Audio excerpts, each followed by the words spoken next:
Bueno, Bismillahirrahmanirrahim, wassalatu wassalamu ala khairil khalqi Muhammad wa alihi tayyibin at-tahirin.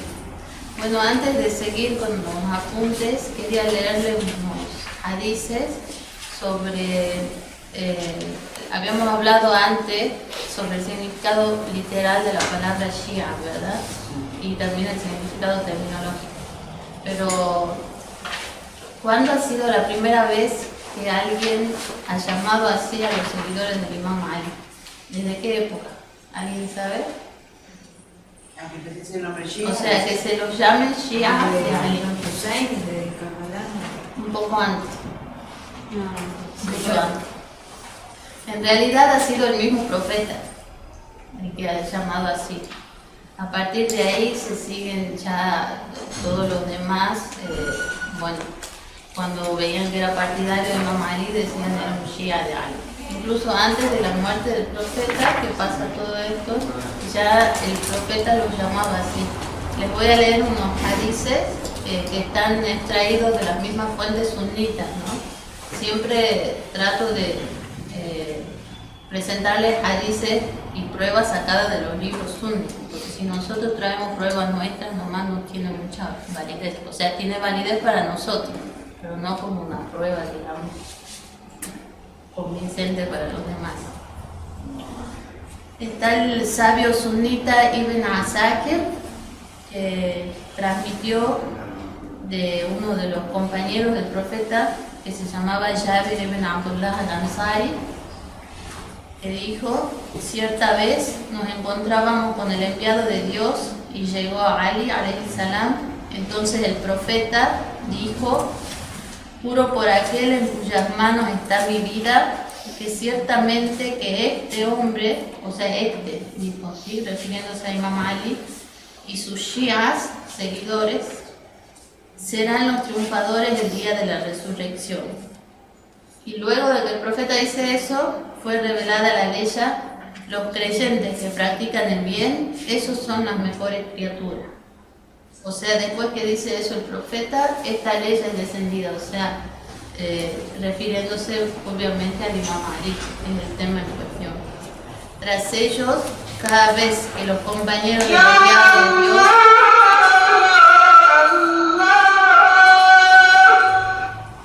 del enviado de Dios los compañeros del enviado de Dios veían aproximarse a Ali, decían: ha venido la mejor de las criaturas, refiriéndose a la ley esa que decía ciertamente, que los creyentes que practican el bien, esos son las mejores criaturas. O sea, vemos que antes de la muerte del profeta ya se refería a los partidarios de Imam Ali como sus Shia.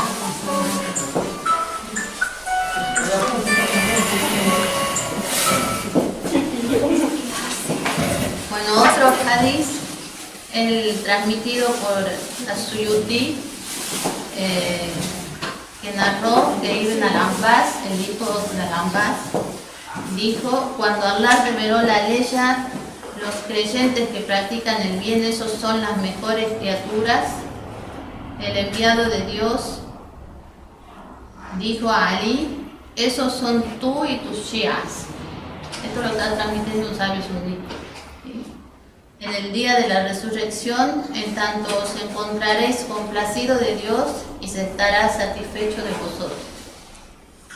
También Ibn Hajar, que es otro sabio sunita, narró de Ibn al-Abbas, que dijo: cuando Allah reveló la ley a los creyentes que practican el bien, esos son las mejores criaturas. En árabe la ley es: Inna allazina amanu wa amilu salihat ulaika hum khairul bariyah. Esos son las mejores criaturas. El enviado de Dios dijo a Ali: esos son tú y tus shias. Tú y tus shias vendrán el día de la resurrección, en tanto os encontraréis complacidos de Dios y se estará satisfecho de vosotros. Ibn al-Asir, que es otro sabio sunita, que dijo el mensajero de Dios dirigiéndose a Ali: oh Ali, tú y tus shias alcanzarán a Dios, siendo que os encontraréis complacidos de Él, y Él lo estará de vosotros. y tus enemigos lo alcanzarán habiendo sido objeto de la ira y asidos por sus cuellos. Bueno, y hay otros hadiths, hay muchísimos como este, pero les leo el último. Este lo transmite Ibn Asakir, otro sabio sunita, que el enviado de Dios dijo: ciertamente que en el paraíso hay una fuente más dulce que la jalea real, más suave que la mantequilla, más fresca que la nieve y huele mejor que el almizque. En dicha fuente se encuentra la arcilla con la cual Allah nos creó, o sea, a la gente de su casa y a Él mismo, y nuestros shias fueron creados de esa misma arcilla. Shias, seguidores, partidarios. ¿Sí? Hay muchos profetas, o sea, hadices más, por supuesto, pero bueno, sigamos con el tema del apunte. Sí.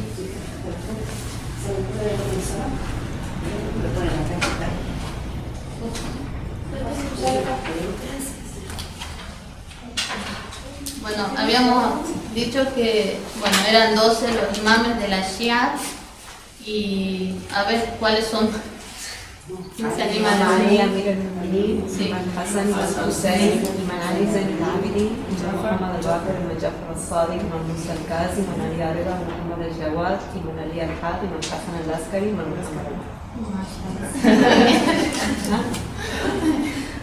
Bueno, ahí está la lista y están los años en que fueron martirizados, ¿no? Tanto en el de la égira lunar como el equivalente a los años, digamos, después de Cristo. Dice, la HQ significa Hijra Qamariya, ¿sabes? De la égira Qamariya, o sea, lunar.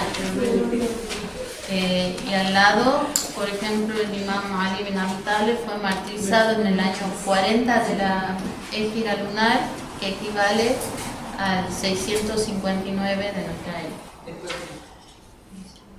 Bueno, de estos, hasta el imam, el número 6, o sea, el imam Jafar Sadiq, más o menos, porque, bueno, para nosotros eran los imames infalibles que por orden de Dios, a través del profeta,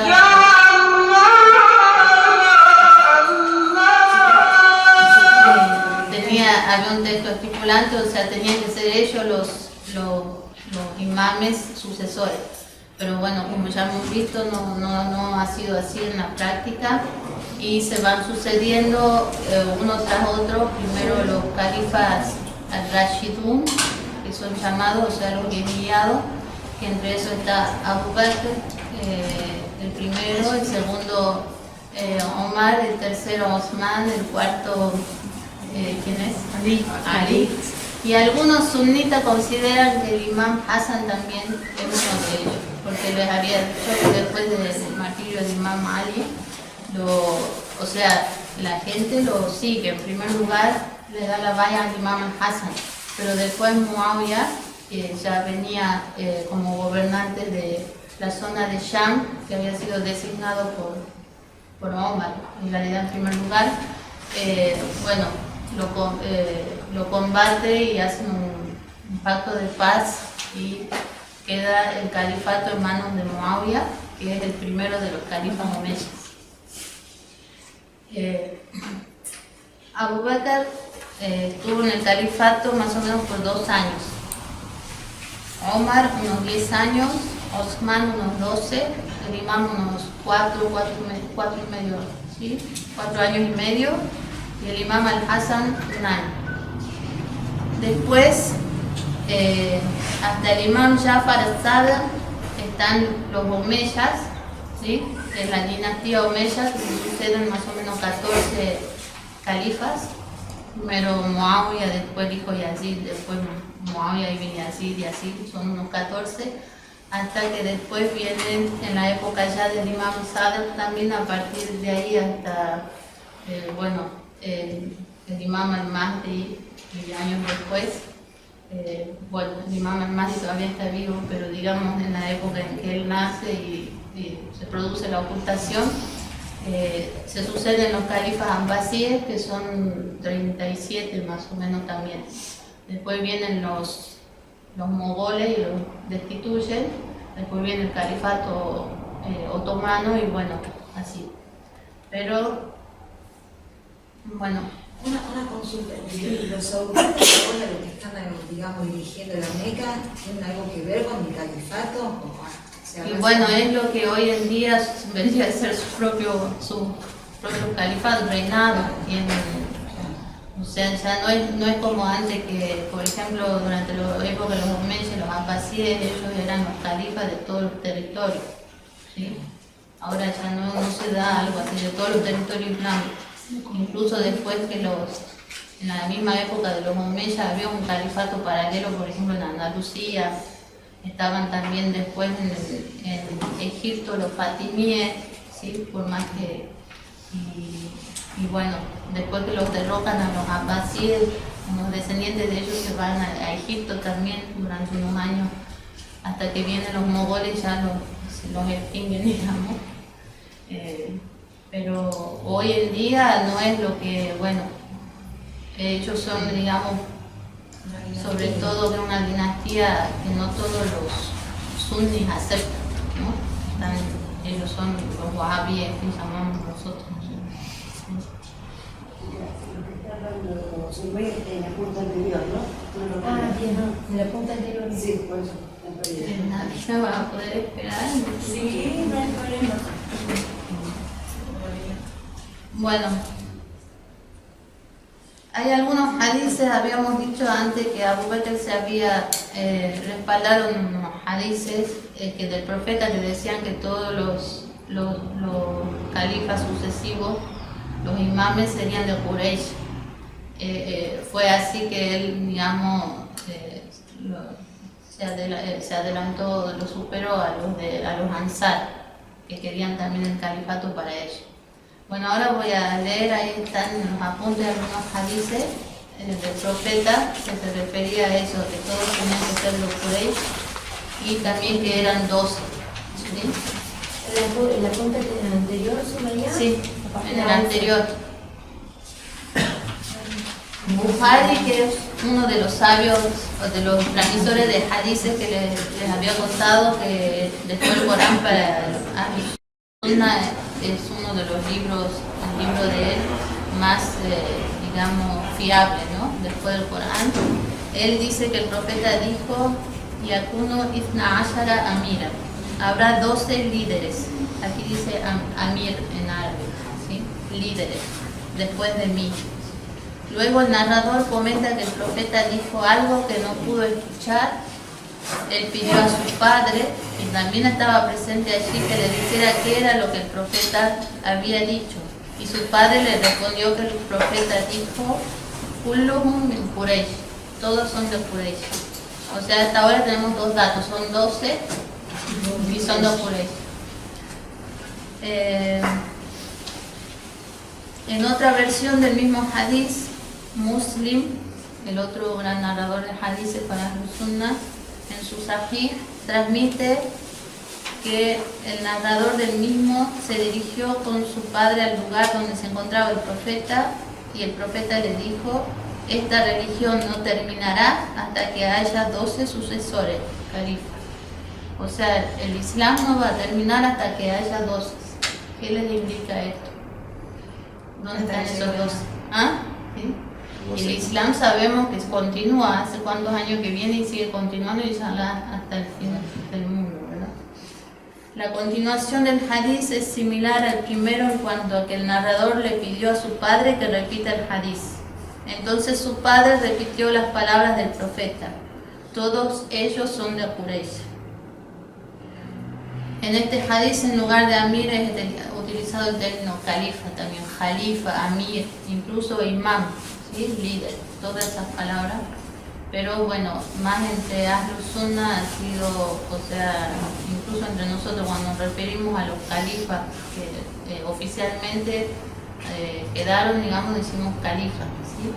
Y a nuestros imames nos referimos con el término imam. Otro conjunto de hadices asegura la existencia perdurable de un imán Qurayshi sobre la tierra. Por ejemplo, dice: el Islam será exaltado en tanto haya 12 sucesores. Esta religión estará en pie mientras haya sobre vosotros 12 sucesores. Mientras permanezcan 2 personas sobre la tierra, habrá uno de Quraysh para guiarlos.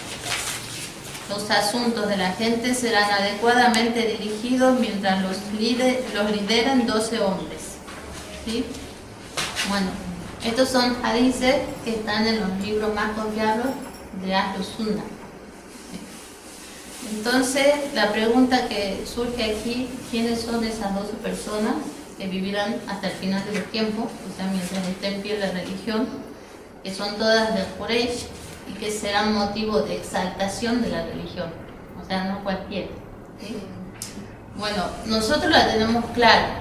Tenemos hadices que ya les voy a leer un hadiz donde el profeta los nombra a cada uno de los imames por sus nombres.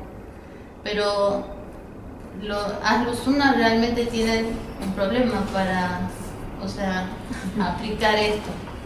Porque como habíamos dicho, están los 4 primeros califas, que según algunos de ellos, el Imam Hassan también fue dentro de los Rashidun bien guiados. Después sigue Muawiyah, sigue Yazid, siguen todos los califas que vienen, ¿sí? Después, que realmente no tenían grandes aptitudes ni morales, ni de conocimiento, ni de nada. Después vienen los califas abbasíes. Bueno, son mucho más que 12 en primer lugar, ¿sí? Y después que muchos no han sido motivo de exaltación de la religión. Así que bueno, incluso si eligieran entre todos esos a los mejores, digamos que digan, bueno, 4 eran los Rashidin, también está Imam Hassan, también dentro de todos los que vinieron después, elijan uno y otro hasta ver cuál es. Bueno, pero no hay mucha diferencia realmente entre un 12avo que puedan elegir y un 13º en potencia. O sea, todos tienen más o menos. O sea, la que la tienen difíciles son ellos, en realidad. ¿Sí? A ver, me dan un momento. Les voy a leer un hadiz donde el profeta los llama por sus nombres. Dice en un hadiz, que parte está en unos apuntes, que dice que era Jabir ibn Abdullah al-Ansari, a quien el profeta se dirige. Dice que cuando la ley ya ayyuhalladhina amanu ati'u Allah wa ati'u Rasul wa ulil amri minkum fue revelada, significa oh creyentes, obedezcan a Dios, obedezcan al mensajero y a los dotados de autoridad sobre vosotros. Esa es una ley que es revelada. Entonces Jabir ibn al-Ansari le pregunta a quiénes son ulul amr, esas personas que después de Dios, el profeta, tienen que ser obedecidas, porque el Corán está dando una orden, obedézcanlo, dice, ¿sí? Entonces el profeta empieza a mencionar quiénes son esas personas. Esto está traído en el libro sunnita también, ¿sí? Dice el profeta dice: Hum khulafa'i ya Jabir wa a'immatul muslimin ba'di, son mis califas, oh Jabir, y los imames de los musulmanes después de mí. Awwaluhum Ali bin Abi Talib, thumma al-Hasan, thumma al-Husayn, thumma Ali bin al-Husayn. Dice: el primero es Ali bin Abi Talib, después al-Hasan, luego al-Husayn, luego Ali bin al-Husayn, thumma Muhammad ibn Ali, al-Ma'ruf fi Taurat bil-Baqir, luego Muhammad ibn Ali, que es conocido en la Torah como al-Baqir. Wa satudrikuhu ya Jabir, fa idha laqaytahu faqtaribhu minhu salam acá hace una pausa y le dice a Jaber que él lo iba a ver al imam al-Baqir. O sea, en vida del profeta, y fue así realmente. El Jaber vivió muchísimos años y vivió no solo en la época del profeta, sino en la época del imam Ali, el imam Hassan, el imam Hussein, el imam Zainul Abidin y también el imam al-Baqir. Y como tal le hizo llegar los saludos del profeta. Imagínense tener un abuelo o tatarabuelo y que venga alguien y le diga que le manda sus saludos. Bueno, después sigue enumerando a los imames uno por uno. ¿Qué alilla es, María? ¿Cómo? ¿Qué alilla es? No, no es una ley. Hadith. Sí. Después te la busco el número, no me acuerdo. Atiun Lao, Atiun Rasul, es una ley muy conocida, digamos, que prueba también la wilaya del imam Ali. ¿Sí? Bueno, después sigue nombrando a todos los imames hasta que llega, a ver, Summa al-Hassan ibn Ali, o sea, el imam al-Askari, el padre del imam al-Mahdi. Summa Sami'i wa Kani'i, Hujjatullah fi ardihi. Luego aquel que llevará mi mismo nombre y cuña, que será la prueba de Dios sobre la tierra.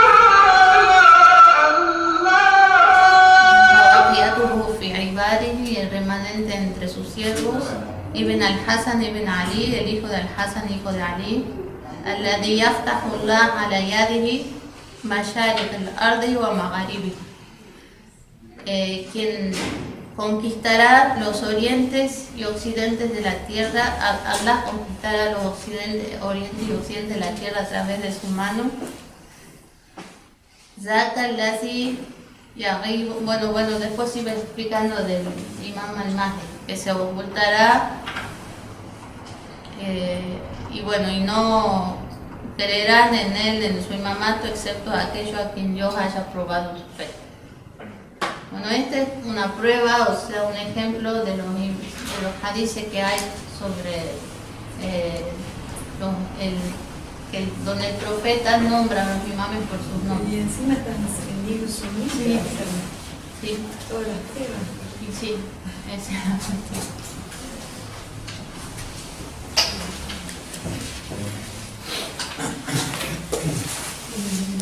Bueno.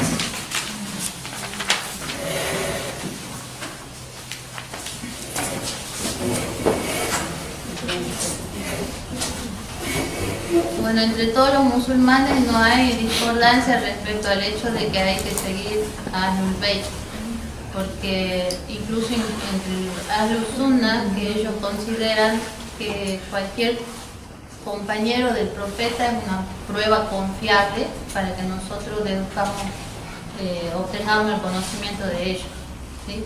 Entonces, si ellos dicen que cualquiera que haya sido compañero del profeta ya podemos obtener conocimiento de ellos, eso lo incluye obviamente a los Bayt, que son Fátima, Ali, Hassan y Hussein, al menos a ellos, ¿sí? El tema aquí es que hay una diferencia entre nosotros y Ahlus Sunnah. Para Ahlus Sunnah, los compañeros del profeta consideran compañero a cualquiera que lo haya visto, el profeta, incluso no visto, si hubiera sido ciego, aunque sea por 5 minutos, ¿sí? Entre ellos, algunos dicen que tal vez lo haya visto 2 años, 1 año, otros dicen un mes, 1 hora, 1 día, otros dicen no, con que lo haya visto ya está. Entonces, considerando esta visión sobre lo que es un compañero, cualquiera que haya ido a Medina, lo haya visto al profeta, ya es una prueba confiable. Entonces, si él nos dice que el profeta dijo tal cosa, es así. Cosa que para la Shia no es así. O sea, para que se dé es el hecho de que sea realmente un compañero, en todo el sentido de la palabra, y como incluso los diccionarios lo corroboran, tiene que ser alguien que haya realmente acompañado al profeta durante un cierto tiempo, y para que se lo considere un compañero. no cualquiera que venga lo ve y digo ya es compañero y cualquier cosa que diga yo tengo que aceptar. Bueno.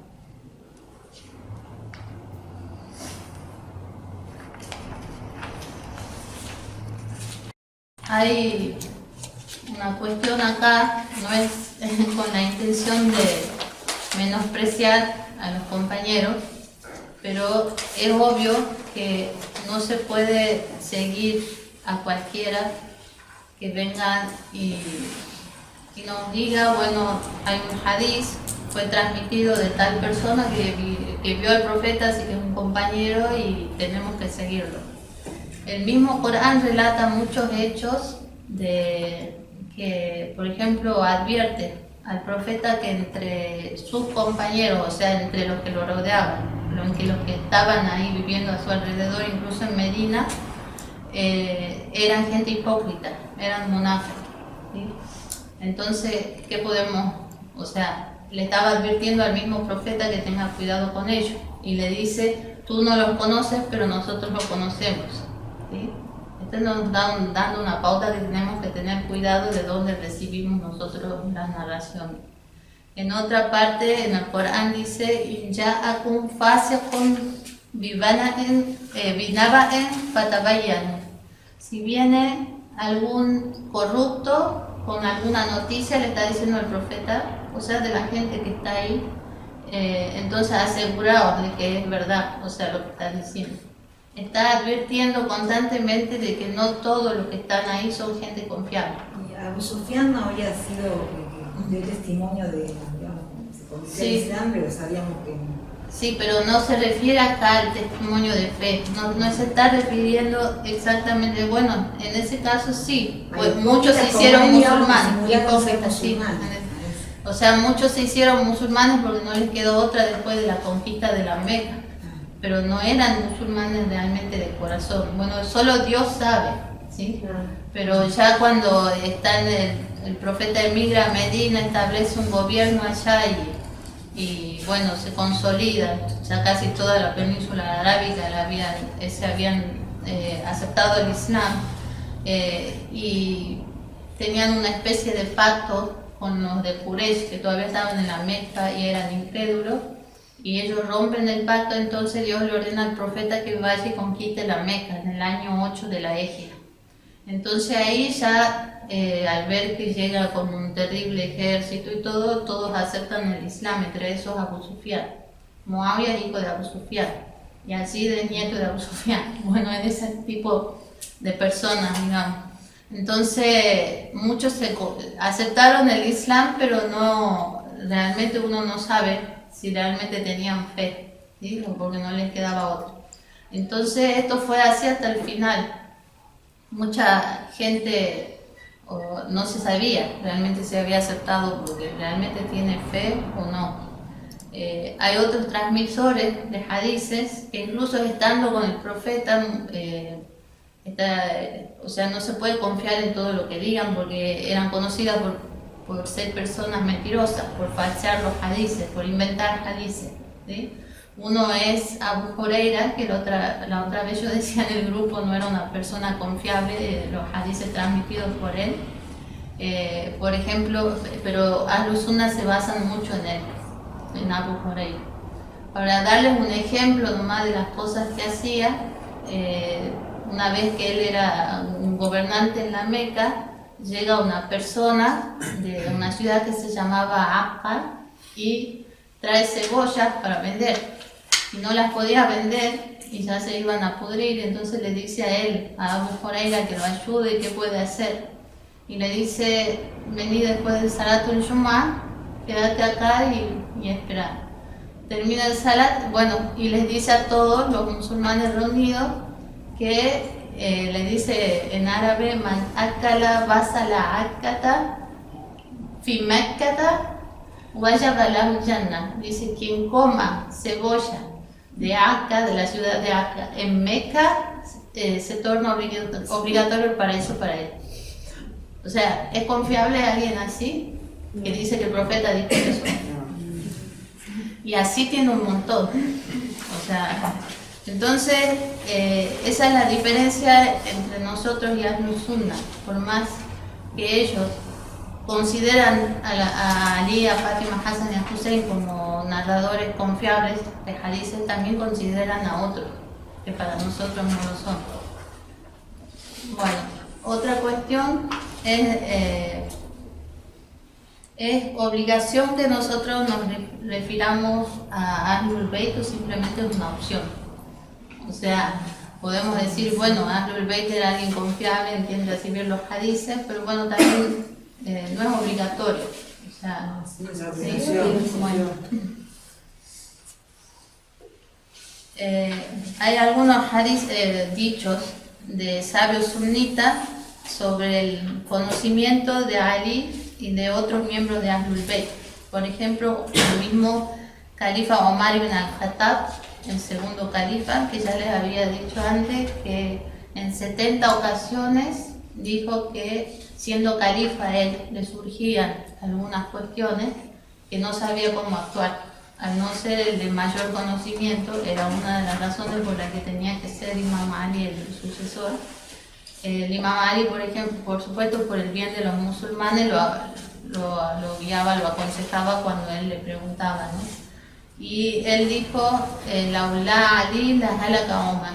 Si no hubiera estado Ali, Omar hubiera perecido. Él mismo reconoce la sabiduría que tenía Imam Ali. Después está Abu Hanifa. Abu Hanifa es uno de los líderes, de los imames de una de las 4 escuelas de Ahlus Sunnah. Dentro de los sunni hay 4 escuelas. La Hanafita, no sé si habrán escuchado, la Shafi'ita, la Malikita y Hanbalita, ¿sí? Entonces cada una de estas escuelas tenía un líder.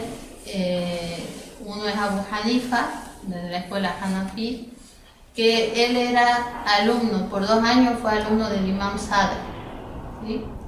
Mucho de lo que él sabía lo obtuvo de él.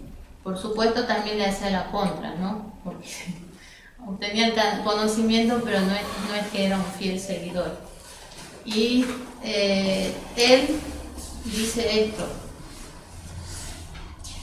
respecto a esos 2 años en que asistía a las clases del Imam Sadr. Si no hubiese sido por esos 2 años, la ulá sanaten, dicen en árabe, ciertamente que yo hubiese sido aniquilado. Después está Ibn Taymiyyah, que transmite del imam Malik ibn Anas. Malik ibn Anas es otro de los imames de las escuelas sunni, el imam de la escuela malikí, ¿sí? El imam Malik,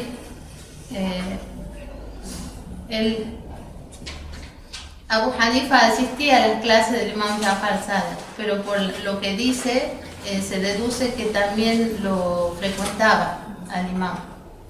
Dice, ningún ojo ha visto, ni ningún oído ha escuchado, y no ha concebido el corazón de ningún ser humano a alguien mejor que Jafar Sadr en cuanto a virtud, conocimiento, ascetismo y servidumbre a Dios. O sea, una de los imames de Ahlus Sunnah, de las 4 importantes escuelas de Ahlus Sunnah, está reconociendo que ningún ojo ha visto a alguien como el imam Sadr en cuanto a esas virtudes. Después están los imames de las otras 2 escuelas, que serían Al-Shafi'i y Ahmad ibn Hanbal, que no fueron alumnos directos del imam Sadr, pero sí fueron de Malik ibn Anas. O sea, indirectamente también obtuvieron conocimiento de él. Y es por eso que sabios sunitas, como por ejemplo Mahmoud al-Shaltut de la Universidad del Azhar, que era antes el director allá en Egipto, que es una universidad famosa, ¿no? Para Ahlus Sunnah, reconoce a la escuela Jafarita como la 5ª, no todos lo hacen, no todos lo saben, como la 5ª escuela de jurisprudencia, ¿sí? A la que los musulmanes pueden seguir. o sea, la Hanbali, la Maliki, la Shafi'i, la Hanafi y bueno, la Jafari. ¿Sí? Y hay digamos, en Egipto hay mucha gente que reconoce a Ahlul Bayt, ¿no? Tienen Sí. un poco más de apego a Ahlul Bayt. Sí, la mayoría de los sunnis quieren a Ahlul Bayt, es una orden del profeta, está en el Corán, que no les pido recompensa más que el amor a mi familia, como habíamos dicho, pero la cuestión es seguirlo, obedecerlo en todos los asuntos, no solo quererlo, es decir, bueno, si era buena persona. ¿Sí?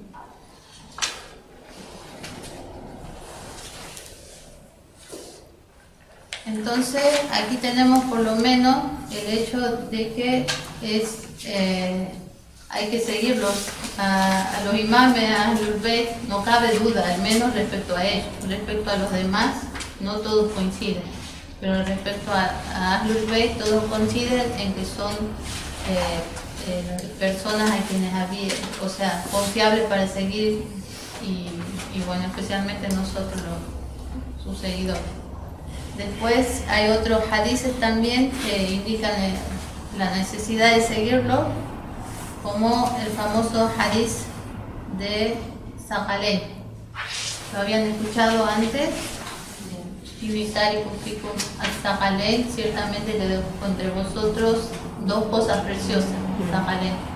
Kitabullah, libro de Dios, wa aitrati ahli bayt, y mi familia, Ahlul Bayt. Y bueno, y les ordena seguirlo, dice, mientras os aferréis a ambos, no os desviaréis.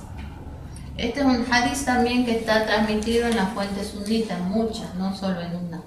Y que el profeta lo pronunció en muchas oportunidades. Una era en Arafat, después de volver del Hajj, otra vez en Ghadir Hum, antes de morir también. Un hadith muy conocido, solo que muchos sunitas dicen que el profeta, en vez de decir, tienen wa Ahlul Bayt, ¿no? Pero dicen que en vez de decir les dejo el libro de Dios y mi familia, Ahlul Bayt, dicen que el profeta dijo, les dejo el libro de Dios y mi sunna, mi tradición. Por eso mismo el Ayatollah Borujerdi, un ayatollah famoso, él estaba con este Sheikh Mahmoud Shaltut del Cairo, habían quedado en hacer una revista que se llama Risalatul Islam, bueno, se llamaba, no sé si está todavía, y cuando entre los sunnis y shia, querían hablar sobre hermandad y bueno, de que estén unidos los musulmanes, hacen esta revista y en un artículo sale uno de un sunni que lo menciona al hadith y en vez de poner al Corán wa aitrati, mi familia, pone wa sunnati, ¿sí? Entonces el Ayatollah Borujerdi les pide un coma a unos expertos en hadith que junten todos los hadices de los mismos libros de Ahlus Sunnah, donde esté el mismo hadith, pero con y mi familia. El libro de Dios les dejo, el libro de Dios y mi familia, no mi sunnah, como decía él. Y ellos reúnen 200 hadices, ¿sí? Sacados del mismo libro de los sunnis, y se lo envían a Shaltut, y bueno, y lo ponen, incluso lo publican en la revista. En otra versión del hadith dijo, dejo entre vosotros aquello a lo que si os aferráis, no os extraviaréis jamás. Uno es más grande que el otro, el libro de Dios, el cual es un cordel que se extiende desde el cielo hacia la tierra. Y mi descendencia, la gente de mi casa, Ahlul Bayti, y no se separarán jamás uno del otro hasta que vuelvan a mí en la fuente. Así pues, observad cómo los tratáis después de mí. Esto demuestra que el profeta estaba preocupado por la manera en que los musulmanes tratarían al Corán y a su familia después de él. Si no, no tiene sentido tanto énfasis. O se ha puesto en repetir este hadith siempre y que tengan cuidado cómo van a tratar al Corán y a su familia después de él.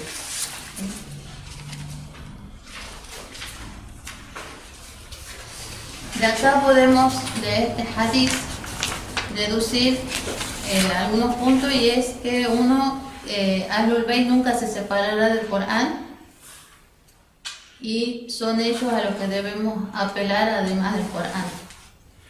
Por ejemplo,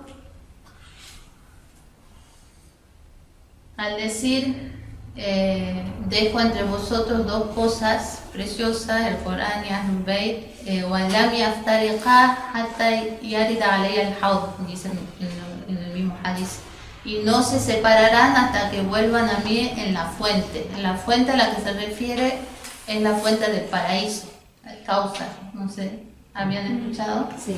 Donde el profeta va a estar, los imames y bueno, los creyentes van a reunirse ahí.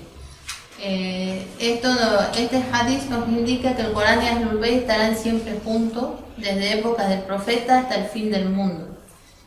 Tanto el Corán como Ahlul Bayt tienen que estar disponibles para que nosotros nos podamos remitir a ellos y nunca van a estar ausentes. Entonces esto también nos indica de alguna manera que el Imam al-Mahdi está vivo, porque según las palabras del profeta, que como dice el Corán, ma yantiqu anil hawa, no habla por capricho, in huwa illa wahyun yuha, sino que es una revelación que le fue inspirada. Todo lo que decía el profeta era revelación en realidad, no estaba hablando cuiden a mi familia porque sí, nomás por un afecto que pueda tener por la familia. Entonces, esa es una de las cosas que indica el hadith. Otra cosa es que tiene que tener el Corán un intérprete que pueda hablar en nombre de él a las personas, y son ellos los que tenían más conocimiento, son ellos los que podían interpretar cada aleya. Y bueno, el mismo profeta dice que hay un hadith que esto no está muy corroborada digamos que sea tan auténtico, lo narran mucho los sunnis, también los shias, sobre que el profeta dijo que después de él, después de Moisés, sus seguidores, o sea, los judíos, se separaron en 71 grupos, ¿sí? No quedaron todos unidos. Después de Jesús, los cristianos se separaron en 72. Y dice el profeta, y después de mí se separarán en 73 grupos. O sea, considerando que, suponiendo que este hadith sea verdad, y que además lo hemos visto, los musulmanes no han permanecido unidos. Algunos, o sea, se han separado y a cada uno dice algo, o sea, este tiene que ser el imam, esto así, esto asá. Incluso tenemos algunas diferencias en la forma de rezar, algunos rezamos con los brazos extendidos, otros.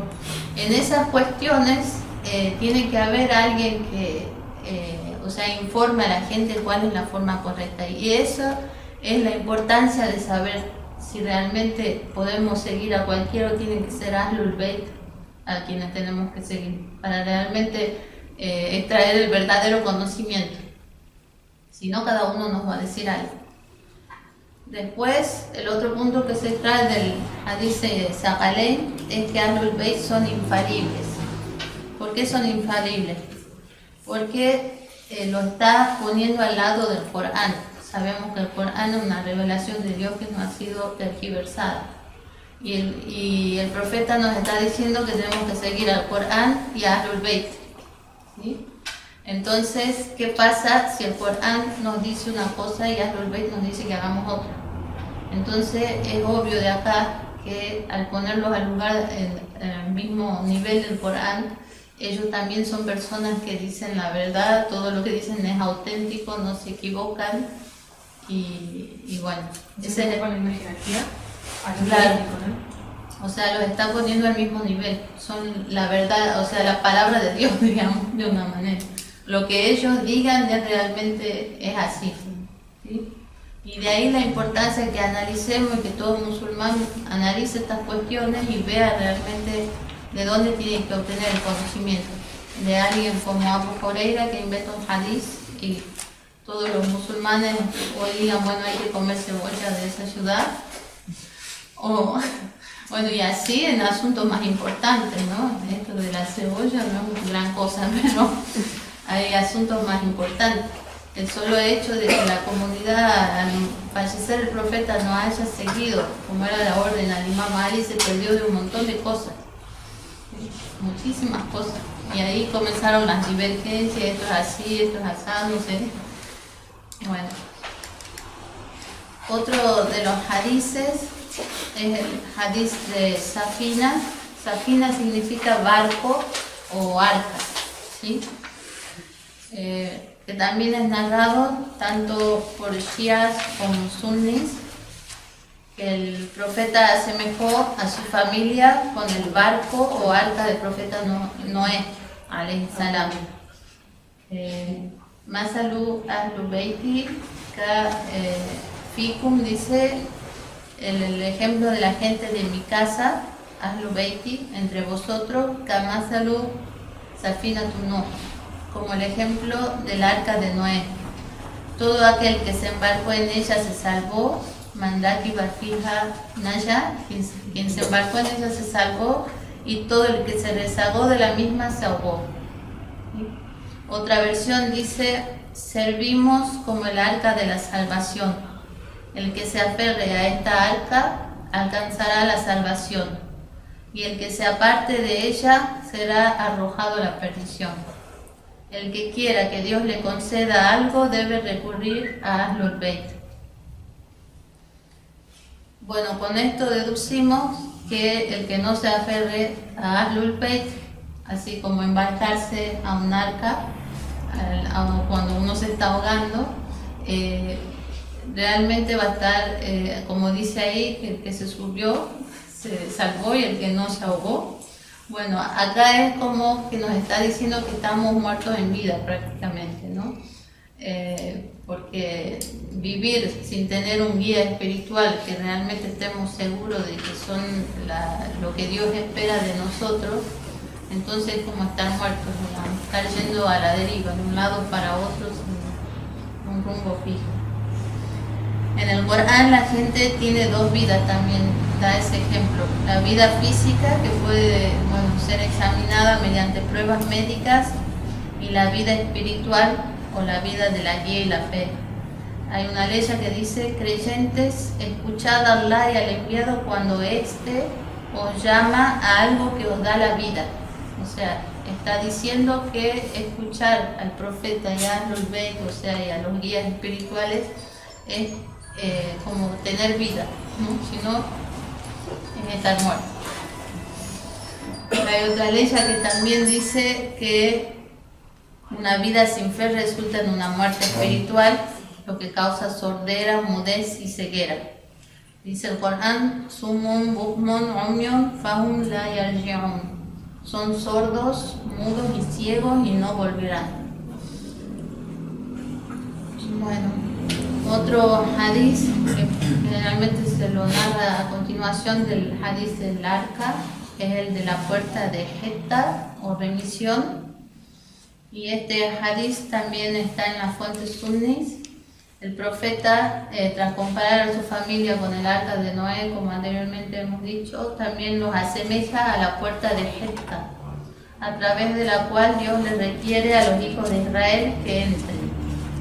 Cuando llegan después del desierto y entran,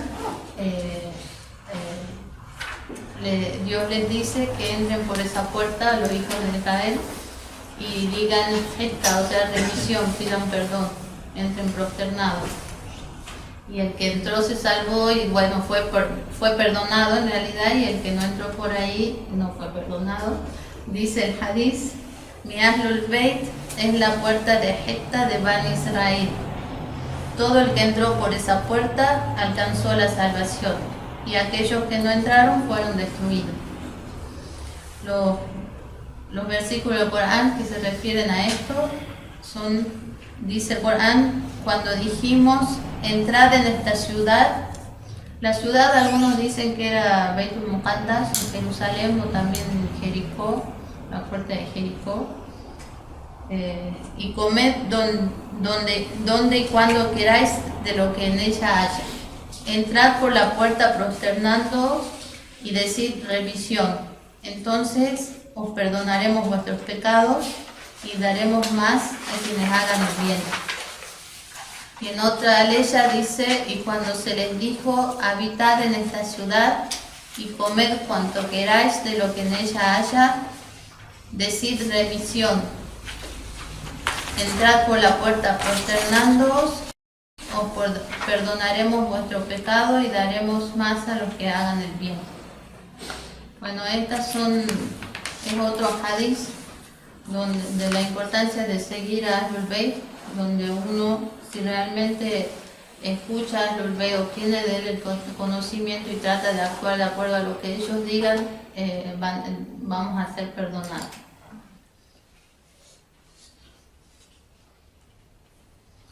Otro hadith es el de las estrellas, Nujum.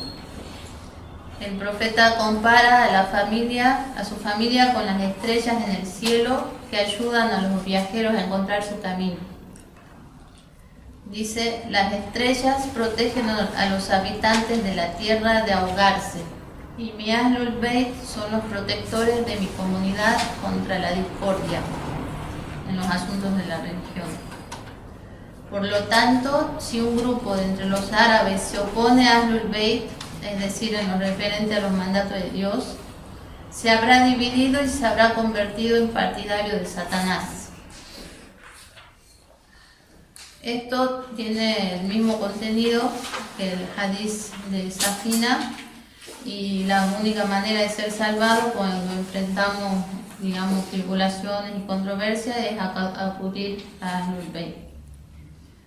Entonces, de estos hadices y muchos más que hay, sabemos que para entender el Islam tenemos que apelar a las tradiciones de Ahlul Bayt, y esto es una obligación, no solo una opción.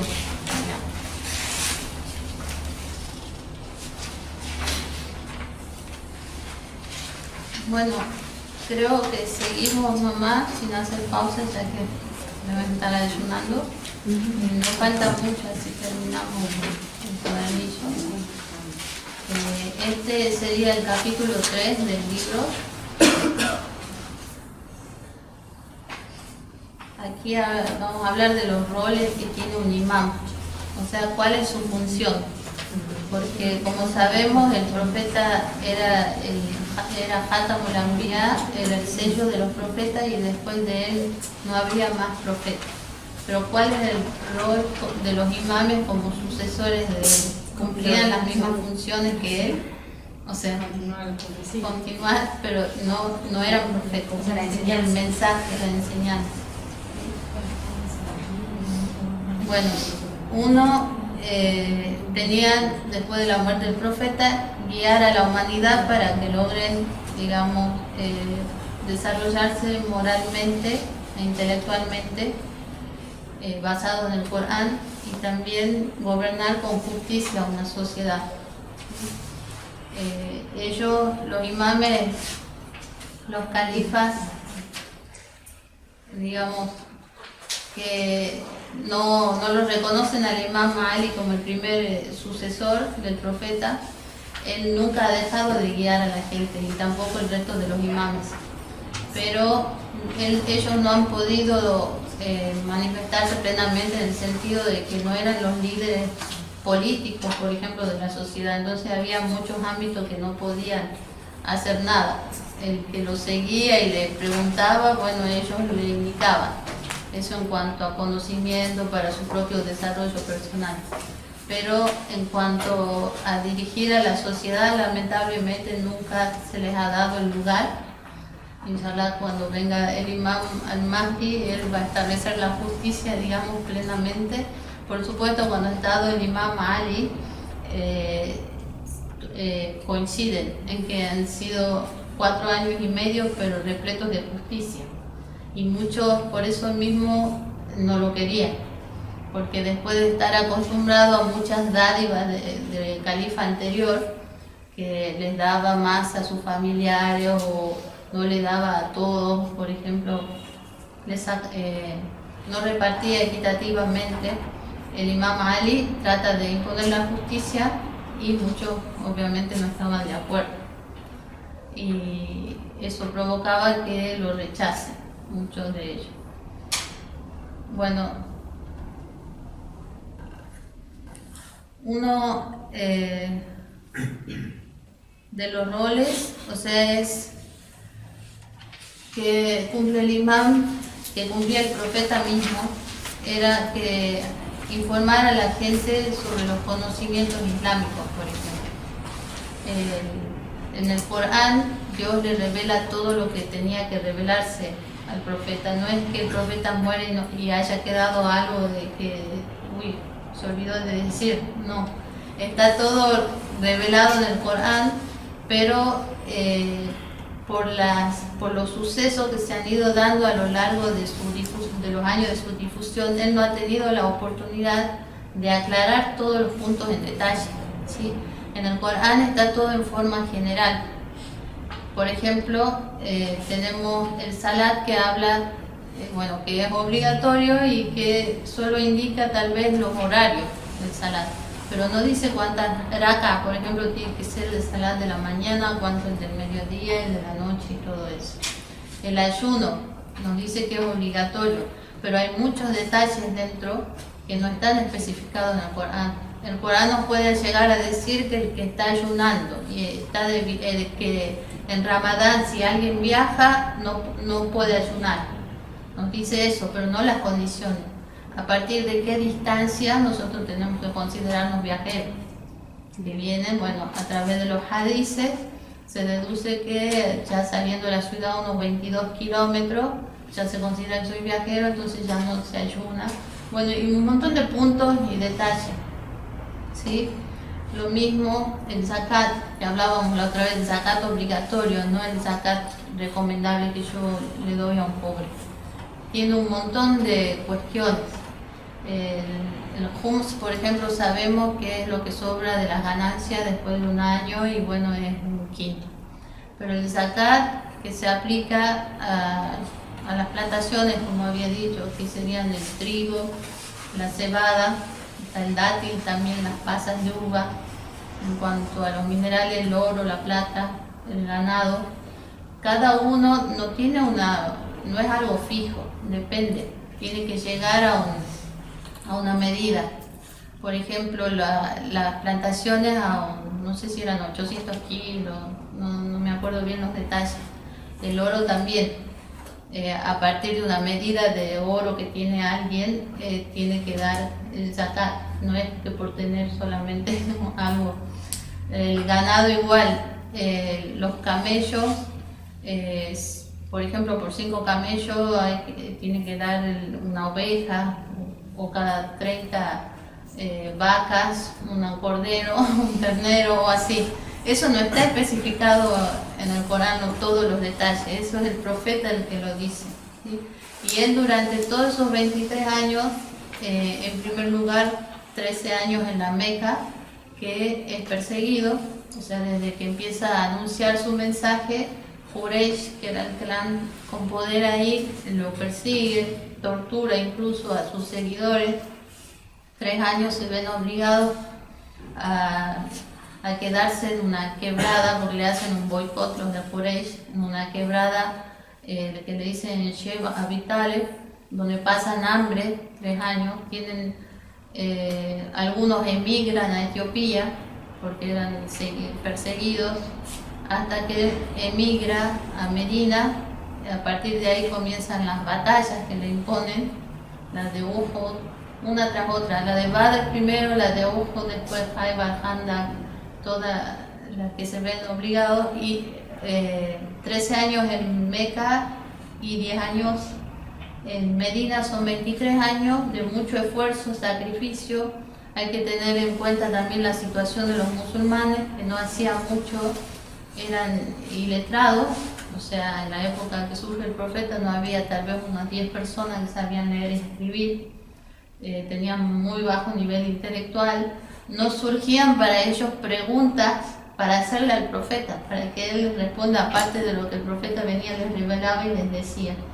No es como hoy por ejemplo nosotros vemos que cualquier cosa que surge nueva preguntamos, averiguamos, incluso los sabios a medida que se van inventando cosas, por ejemplo la fecundación in vitro que antes no había, o cuestiones así que van surgiendo, no estaban dado todo para que el profeta les entregue, digamos, el paquete entero, digan aquí está. Entonces, después de su fallecimiento, obviamente tenía que haber que continuar, tenía que haber guías infalibles que tengan el conocimiento que también lo habían adquirido del profeta, ¿sí? O incluso era un conocimiento laduní, como le dicen en árabe, que es inherente a ellos, que Dios les daba. No es que iban a una escuela y aprendían. Entonces tenían que estar ellos para ir dilucidando a la gente todas las cuestiones que iban surgiendo.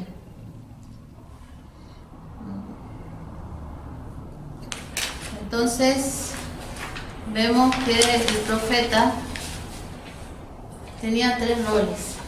Uno era el de mensajero, que es como les había dicho, de transmitir el conocimiento, y era infalible, o sea, todo lo que decía era tal cual con la palabra de Dios, digamos, el mensaje auténtico, ¿sí? Aquí hay una diferencia entre nosotros y Ahlus Sunnah en cuanto a la infalibilidad, Aisma, dicen en árabe, o Masum, que son Masum, el profeta y los imames. Nosotros decimos que los profetas fueron, no solo el profeta, sino los profetas anteriores, fueron Masum desde que nacieron, no solo cuando son elegidos como profetas. Nuestro profeta era infalible, o sea, no cometía errores, era un adorador de Dios, no adoró ídolos, desde antes que sea elegido como profeta a los 40 años. Y después de ser elegidos, es infalible también en cuanto a transmitir la revelación a la gente. No es que se equivocaba y decía, bueno, hoy dijo algo y después dijo, perdón, me equivoqué, no era así, o quedó ahí con lo que dijo mal, no. En cambio, para Ahlus Sunnah, ellos dicen que el profeta es infalible, pero a partir de que es elegido profeta. Nosotros decimos que todos los profetas son siempre infalibles, son buenas personas, virtuosas, dentro de su época los más, digamos, virtuosos en cuanto a moral. Y bueno, la historia detalla, o sea, la vida del profeta como era antes que se alejaba para adorar a Dios, y es ahí en la cueva de Hira a los 40 años que aparece el ángel Gabriel y diciendo lo designa profeta. Los sunnas dicen que no necesariamente tenía que ser infalible antes de recibir el mensaje, sino después, o incluso algunos pueden decir que era infalible en cuanto a transmitir el mensaje, pero no en cuanto a los asuntos de su vida personal. En su vida personal puede haberse equivocado, cometer errores, tal vez de una persona normal y corriente, pero en lo que respecta a la revelación, ahí sí es una persona infalible. Esa es la diferencia también entre nosotros y ellos. También la posición que tenía el profeta es la de juez, porque el profeta establece un gobierno islámico. Establecer un gobierno islámico no significa que él va a sentarse en una mezquita y van a venir las personas a preguntarle cómo hago el salat, cómo es esto, qué dice el Corán, sino que realmente tenía que gobernar, y es así que él mismo era el jefe en las batallas, ¿sí?, contra los incrédulos, y bueno, él era, digamos, el gobernante del redundancia del gobierno islámico, Y no que simplemente era un guía espiritual y que dejaba a otros, por ejemplo, como Abu Sufyan podría haber sido y diga, bueno, seguí siendo el gobernante, yo solo me dedico a enseñar la parte espiritual. No, no es así. Entonces, los roles que tenía el profeta, uno era de ser el mensajero, de transmitir el mensaje a la gente, de ser un juez también, un gobernante. Hay un ejemplo del Corán donde habla de David como juez. Lo voy a leer. Dice, los creyentes deben aceptar los decretos buenos de parte de los profetas, de que Dios les ha otorgado la administración de los asuntos de la gente.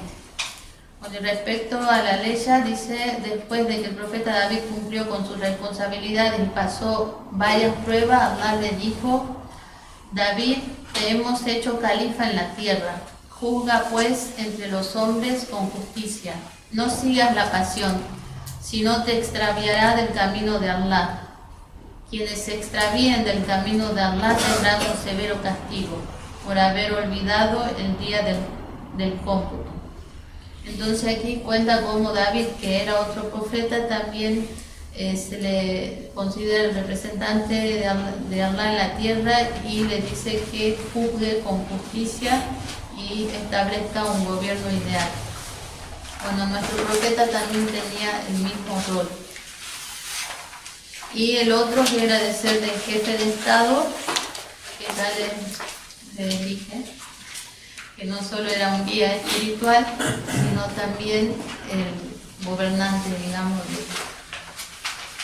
Y los imames, como ellos tenían el mismo, o sea, también tenían los mismos roles, no solo de sentarse en una mezquita a guiarlos espiritualmente, sino también deberían haber sido los jefes de Estado y los jueces, los que decidían todo, pero bueno, nosotros lo consideramos así, pero la historia, como lo corrobora la historia, no les permitieron.